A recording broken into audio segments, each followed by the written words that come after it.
People do not usually leave in one clean motion. Most of the time, they go in pieces, a little later than before, a little quieter, a little less present. If you are paying attention, you can feel the shape of it long before anyone says the words out loud. I learned that the hard way. At first, it was nothing I could point to and call a problem. It was small things, the kind of things that make you pause for a second and then keep going, because life is full of harmless explanations.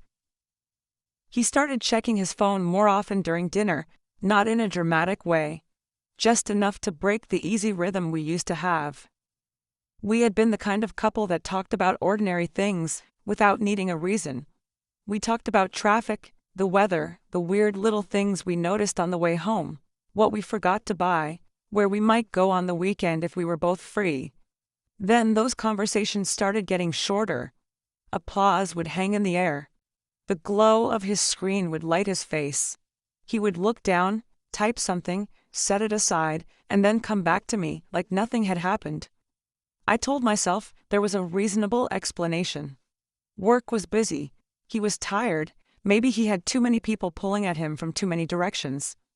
I was in my early 20s, not naive exactly, but still willing to give people the benefit of the doubt a little longer than I should have. That is how it starts, I think. Not with proof, with patience. She entered somewhere in the middle of all that. Not as some obvious threat, not as a dramatic revelation, just as a name that came up in passing. Someone from work, someone who stayed late, someone who had a good sense of humor, someone who laughed at the right things. Her name began appearing in stories that did not need names. I remember the first time I heard it, because of how carefully he said it. Not with guilt, not with panic, just with the kind of care people use when they are already testing how much they can bring into a room without making it obvious. That stayed with me. People like to think betrayal begins with one big decision. Usually it does not. It begins with permission.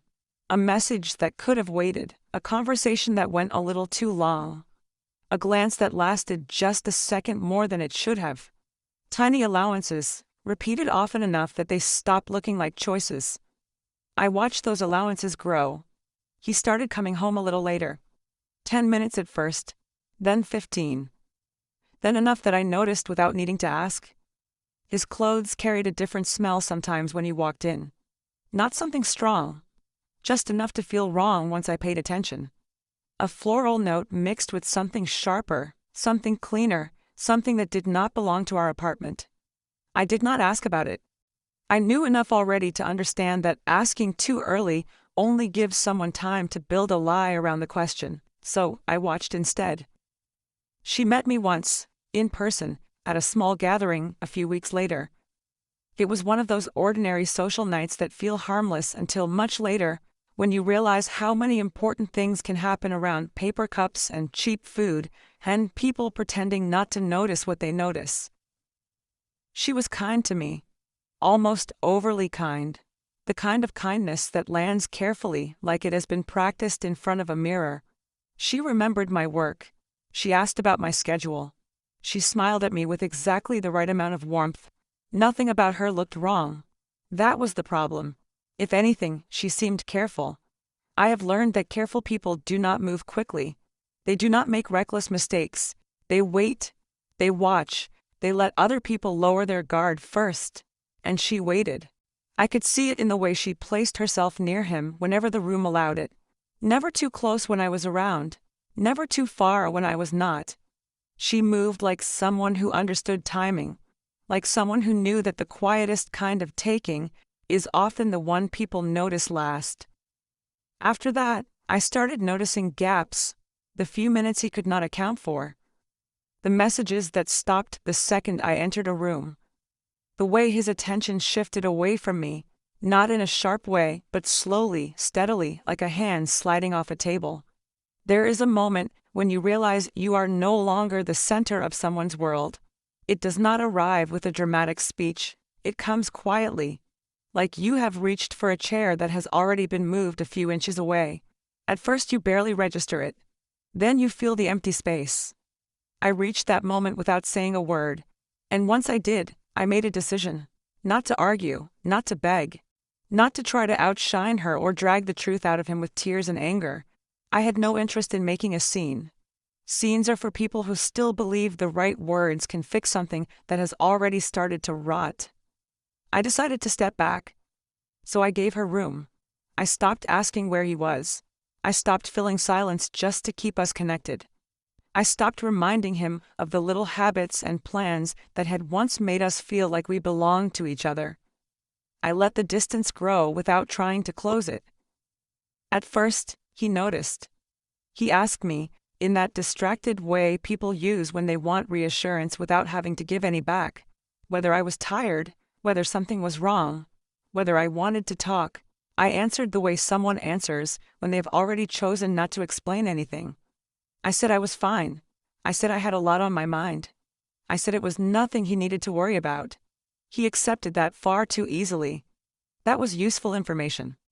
People who want out of something will usually take distance as a gift. They will call it space or timing or pressure, anything except what it really is. Permission. Once I stopped reaching, he started leaning away from me and toward her. Not all at once. He still came home. He still sat across from me sometimes. He still spoke as though the life we had built together was intact. But the effort had shifted. You can tell when someone's attention is being spent elsewhere. It shows up in the smallest places. The delay before they answer, the way they glance at their phone and then pretend they were not looking at it. The calmness that feels rehearsed. I adjusted my own routine. I woke up earlier not because I needed to, but because mornings gave me space to think. I started writing things down in a notebook I kept tucked away in a drawer. Times, dates, small details. Nothing emotional. Just facts. He left at this hour. He returned at that hour.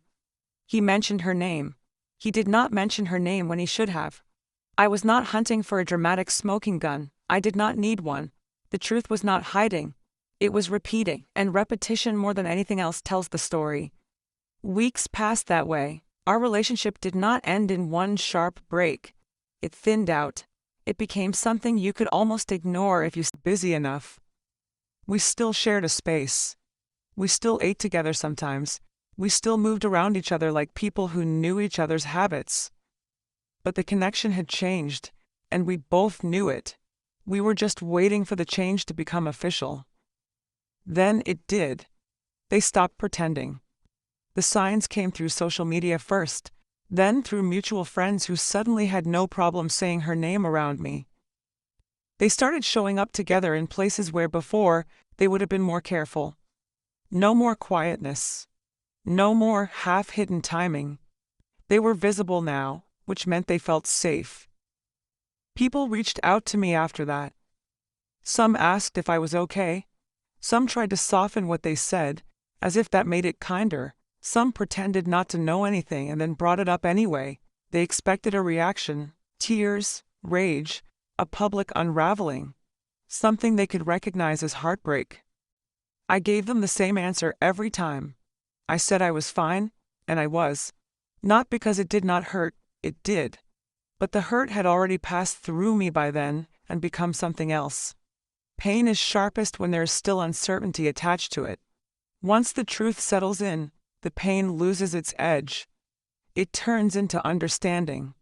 While they were building whatever this new thing was, I kept going. I organized everything. Not obsessively, not in some frantic, desperate way, just carefully. I put the dates in order. I matched the messages to the times. I checked the overlaps. I looked at the gaps where stories did not line up. Piece by piece, the pattern became impossible to miss. There was no single moment that proved everything. There were many small ones that together made the picture complete. I never shared any of it.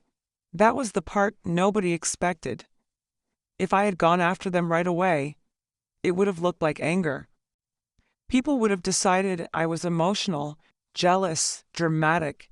They would have used my reaction to shrink the truth. I was not interested in that. I did not want to win the argument. I wanted the outcome. So I waited. That was harder than speaking up would have been. But it was better. Months passed. Their relationship settled into something that looked stable from the outside. They posted pictures. They went out. They built a version of the story that made sense to anyone who only looked at the surface. People moved on. The gossip got older. The attention drifted elsewhere. And I kept moving too. I changed small things in my life, the kind of changes that seem unimportant until they add up. I rearranged my apartment. I changed my schedule. I spent more time with people who did not ask me to explain myself. I took long walks. I slept better than I had in months. I stopped looking at every message twice. I stopped waiting for a version of him that was never coming back. The quiet helped. Quiet gives you distance. Distance gives you perspective. Perspective gives you the ability to act without emotion getting in the way. By the time I made my move, I knew exactly what I was doing. I did not choose a bad night for them. That would have been too easy to dismiss. I did not choose a moment when they were already unstable. That would have looked like a cheap shot. I waited until everything looked settled, until they seemed secure, until no one around them had any reason to suspect anything was wrong. That was when I let the truth surface, not in a way that screamed for attention. I was not interested in burning anything down. I just placed the facts where people could see them. A timeline, screenshots, a few quiet details that made the rest impossible to ignore. Nothing dramatic, nothing exaggerated, just enough. It did not look like an attack. It looked like information. And information, when it is presented calmly, tends to carry more weight than emotion. People started connecting the pieces for themselves. They noticed the overlaps, the inconsistencies. The little lies that had been too small to matter before, but were suddenly impossible to explain away.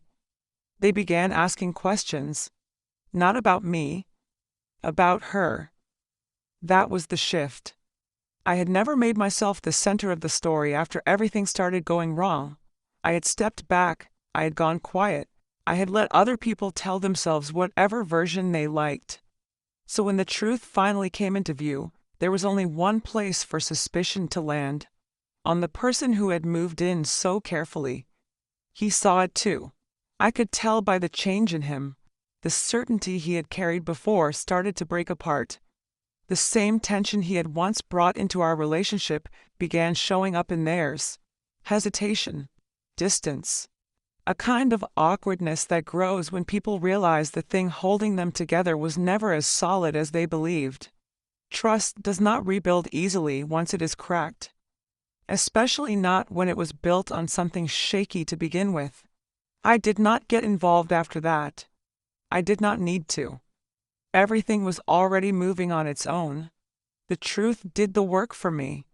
Once people saw what had happened, they could not unsee it. They could not go back to pretending the story was cleaner than it was. Their relationship lasted a little longer, but only in the way a door stays open after the wind has already started to push it shut. It drifted. The same way he had drifted from me, he drifted from her. And this time, she was the one noticing the small things. The face-down phone. The late arrivals. The moments that did not add up. The feeling of being answered without being heard.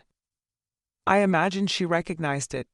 People who move carefully always recognize the signs eventually. By the time it ended, there was nothing left to say that would have changed anything. No apology could have erased the pattern. No explanation could have made the story cleaner. There was just distance, the kind that settles in and stays. I never confronted either of them. I never needed to.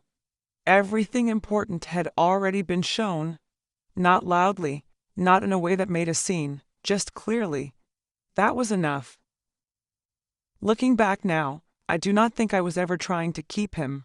I think I was trying to understand what was happening while it was still happening. Sometimes that is the real power, not chasing, not begging. Just paying attention long enough to see the truth for what it is. And once you see it, you do not need to fight for it. You just need to decide when to let it go. She thought she had taken something from me. That was probably what made her feel safe. She thought I had been left behind while she moved forward. But what she took was something that had already started leaving on its own. She did not steal my place. She simply stepped into a space that was already emptying out. In the end, she took the fall. And I walked away quiet, with my life still intact, my dignity still mine, and a peace that felt better than any argument ever could.